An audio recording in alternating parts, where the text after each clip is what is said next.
हर हर महादेव। नमस्कार दोस्तों, स्वागत है आप सभी का लकी इडियट की एक और आध्यात्मिक यात्रा में।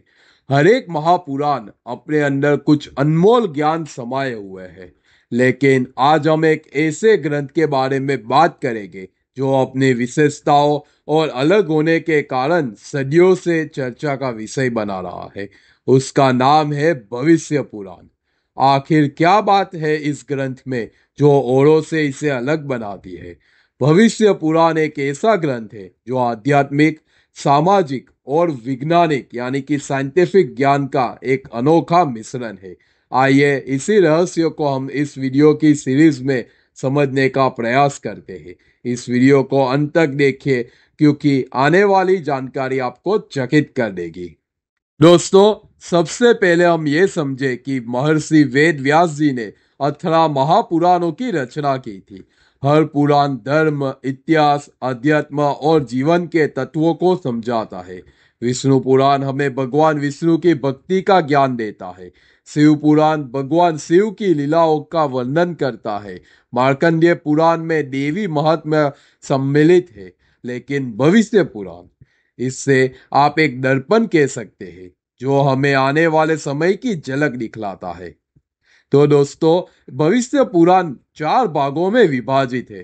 पहला भाग है ब्रह्म पर्व, दूसरा है मध्यमा पर्व, तीसरा है प्रतिसर्ग पर्व और चौथा है उत्तरा पर्व।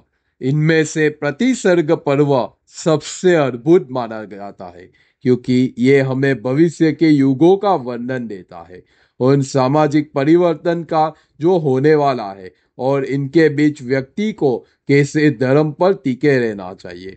सोचो, कई सौ सालों पहले लिखे गए ग्रंथों में आज के युग का चित्र खींच लिया गया था। ये है भविष्य पुराण की विशेषता। इसमें लिखा है कि कलयुग के समय लोग धर्म से दूर हो जाएंगे। पैसा और स्वार्थ मनुष्य के सबसे बड़े देवता बन जाएंगे। गुरु और शिष्य का रिश्ता टूट जाएगा। माता पिता का सम्मान कम हो जाएगा और राज्य के प्रमुख अपने स्वार्थ में उलझ जाएंगे। दोस्तों, क्या ये सब हम आज अपनी आंखों से सामने होते हुए नहीं देख रहे हैं? मैं एक उदाहरण देता हूँ। आज के समय में कितने ही बुजुर्ग अपने बच्चों से दूर ओल्ड एज होम्स में रहते हैं। सालों पहले लिखे गए ग्रंथों में इसका लक्षण पहले से ही वर्णित है। ये देखकर हमारा विश्वास बढ़ता है कि भविष्य पुराण सिर्फ ग्रंथ ही नहीं, एक जीती जागती सही पहचान है समय के ढांचे की। कुछ विद्वानों का तो यहाँ तक मानना है कि ग्रंथ में आधुनिक युग के नेताओं और घटनाओं का भी वर्णन है।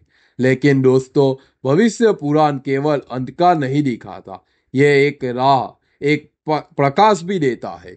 ग्रंथ में वर्णित है कि युग में जब पाप और कलेश अपनी परम सीमा पर होगा, तब एक उपाय सबसे आसान रहेगा, और वो है हरि नाम का जाप। भूतकाल के युगों में कठिन तपस्या और यज्ञ की आवश्यकता थी, लेकिन इस युग में केवल भक्ति ही मोक्ष का सार है। जैसे एक घना अंधेरा हो जाए, तब एक छोटे से दिया जला दे तो वो अंधेरा को काट सकती है, वैसे ही भविष्य पुराण कहता है कि हरि नाम एक छोटी सी ज्योति है जो कलयुग के अंधकारों को मिटा देती है। और यहाँ एक महत्वपूर्ण बात है कि ये ग्रंथ हमें कहता है कि भविष्य कितना भी कठिन क्यों ना हो, धर्म से जुड़े रहने वाले व्यक्ति कभी हारते नहीं। वो छोटे छोटे नेक कर्म, सेवा, दया और सत्य के साथ जीवन को सफल बनाकर इस संसार के दुखों से परे हो जाते हैं। ये ज्ञान आज के युग में और भी जरूरी है, क्योंकि आज हर तरफ भ्रष्टाचार, स्पर्धा और स्वार्थ नजर आता है। लेकिन अगर हम भविष्य पुराण का संदेश याद रखें, तो हम अपने जीवन को एक ऐसे मार्ग पर ले जा सकते हैं जहां अंधकार के बीच भी रोशनी हो। ये ग्रंथ केवल आध्यात्मिक बातें नहीं करता, बल्कि इसमें स्वास्थ्य, आयुर्वेदा और खगोल शास्त्र जैसे विषयों का भी ज्ञान शामिल है। इसमें सूर्य उपासना, तीर्थ यात्रा और व्रत उपासना के साइंटिफिक और आध्यात्मिक महत्व को भी समझाया गया है। इसलिए दोस्तों, भविष्य पुराण को पढ़ना सिर्फ भविष्य दिखाना नहीं, ये हमें वर्तमान में भी अच्छा इंसान बनाने की प्रेरणा देता है। और यही इस ग्रंथ की असली विशेषता है। भविष्य दिखाने के साथ साथ जीवन सुधारने का भी रास्ता ये बताता है। दोस्तों, आज के इस वीडियो में हमने समझा कि भविष्य पुराण क्यों अलग है। अगर हम इसके संदेश को अपनाएं तो हम कठिन युग में भी शांति और सत्य के रास्ते पर चल सकते हैं। अगर आपको यह वीडियो पसंद आई हो तो इसे लाइक, शेयर और हमारे चैनल को सब्सक्राइब कीजिए। अपने विचार कमेंट सेक्शन में जरूर बताएं। अगले एपिसोड में हम विष्णु भक्ति के महत्व पर चर्चा करेंगे। हर हर महादेव।